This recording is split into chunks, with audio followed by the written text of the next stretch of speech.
The greatest art heist in history, it was a sweltering summer in Paris. For weeks, a relentless heat wave had baked the city, leaving its streets eerily empty and the Louvre quieter than ever. The museum, usually bustling with visitors from around the world, now felt hollow. But while most Parisians hid from the oppressive heat, one man was preparing for the opportunity of a lifetime. That night, under the cover of silence, he pulled off what would become known as the greatest art heist in history. The Mona Lisa, Leonardo da Vinci's masterpiece, vanished from the Louvre. The theft not only shocked France, but also set off a worldwide frenzy, with detectives, journalists, and even famous artists pulled into the chaos. For 2 years, the painting's whereabouts remained an unsolved mystery, its absence turning it from a celebrated artwork into the most famous painting on Earth. The setup on Sunday, August 20th, 1911, the Louvre was preparing to close for the night. The last tourists trickled out, unaware that history was about to be rewritten. Among the employees walking the corridors was a man who looked like he belonged there dressed in the museum. His plain white uniform, but he was no employee. His name was Vincenzo Peruggia, a 29-year-old Italian handyman who had once worked at the Louvre. He knew its halls, its weaknesses, and its routines. That evening, instead of leaving, he slipped quietly into a small storage closet. There he waited, hidden behind the door as the lights dimmed and the museum fell into silence. The Louvre was closed on Mondays. Fewer guards, fewer staff, fewer eyes to catch him. Peruggia had planned this moment carefully. A heist at precisely 7:15 the next morning. Peruggia emerged from his hiding place. The Louvre was nearly empty. He walked confidently through the halls, his white uniform making him look like just another worker starting his day. His destination was the Salon, a gallery where several Renaissance paintings hung side by side. Among them was the Mona Lisa. At the time, it wasn't even the Louvre's crown jewel. The painting was admired, but it didn't yet carry the mythical status it has today. That would soon change. Peruggia approached the wall. With practiced hands, he lifted the Mona Lisa from its metal pins. He carried it into a stairwell and placed it on the floor. From his pocket, he pulled out a screwdriver. Working quickly, he dismantled the protective case he himself had once built as part of his job. Freeing the painting from its frame, he wrapped it carefully in a white sheet. The theft had gone flawlessly. Now he just needed to escape. But when he reached for the exit door, it was locked. His perfect plan had met an unexpected obstacle. At that exact moment, fate intervened. A plumber, working in the museum that morning, happened to walk by. Believing Peruggia to be a fellow employee carrying out duties, the plumber kindly helped him unlock the door. With that small gesture, the most valuable painting in the world slipped out of the Louvre under the thief's arm. Discovery. The heist took only minutes. Yet, it would take over a full day before anyone realized what had happened. For several days that week, photographers had been removing paintings from the walls to take official photographs. Empty spaces were a common sight, so when the Mona Lisa's place on the wall stood bare, nobody thought much of it. It wasn't until Tuesday morning when the photographers returned and asked for the painting that panic set in. The Mona Lisa was gone. The Louvre erupted into chaos. Guards and staff scoured the building. The empty frame was found discarded in a stairwell, along with a single fingerprint. But the painting itself had vanished. News of the theft spread rapidly. By the next day, headlines across the world announced the disappearance of the Mona Lisa. Crowds gathered outside the Louvre demanding answers. The French police launched an enormous investigation. Detectives combed through every lead. Borders were watched, trains searched, ships inspected. Rewards were offered for any information. Rumors flooded in.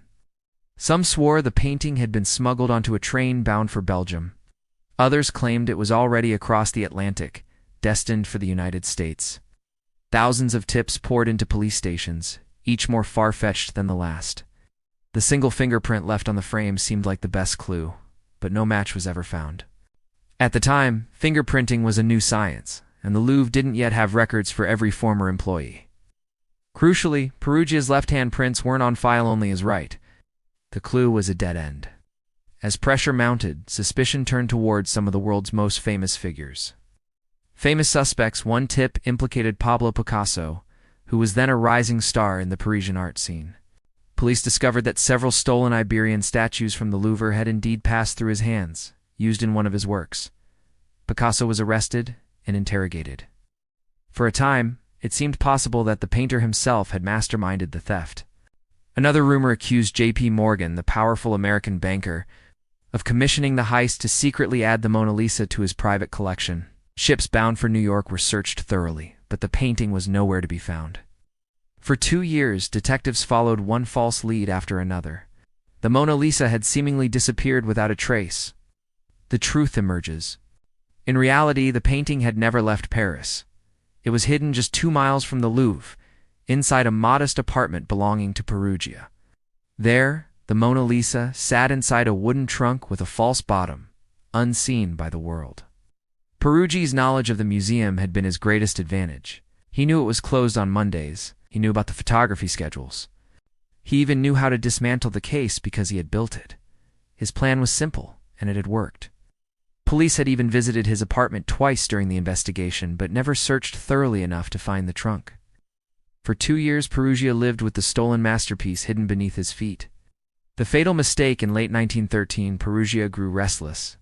Believing himself a patriot, he wanted to return the Mona Lisa to its homeland of Italy, convinced that Da Vinci's masterpiece had been wrongly taken by the French. He wrote an anonymous letter to an art dealer in Florence, signing it Leonardo. In the letter, he offered to return the painting. The dealer and his associate agreed to meet him at his hotel. When Peruggia opened his trunk and unveiled the Mona Lisa, they were astonished.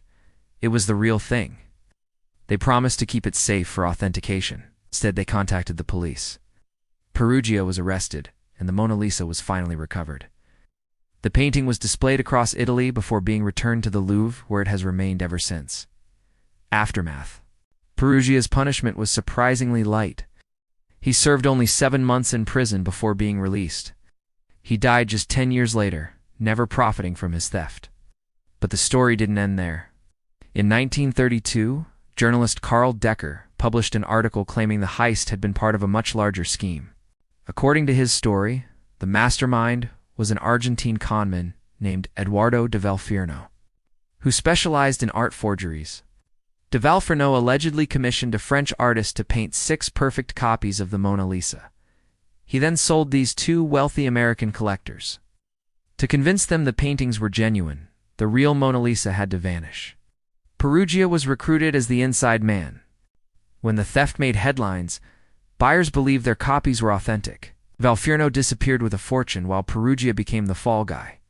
Whether this tale was true or just a clever fabrication remains uncertain. But it added yet another layer of intrigue to an already legendary crime. Legacy: the theft of the Mona Lisa transformed the painting forever. Before 1911, it was admired, but it wasn't considered the most important artwork in the world. Its disappearance, however, turned it into a global sensation. The Mona Lisa's face was plastered across newspapers.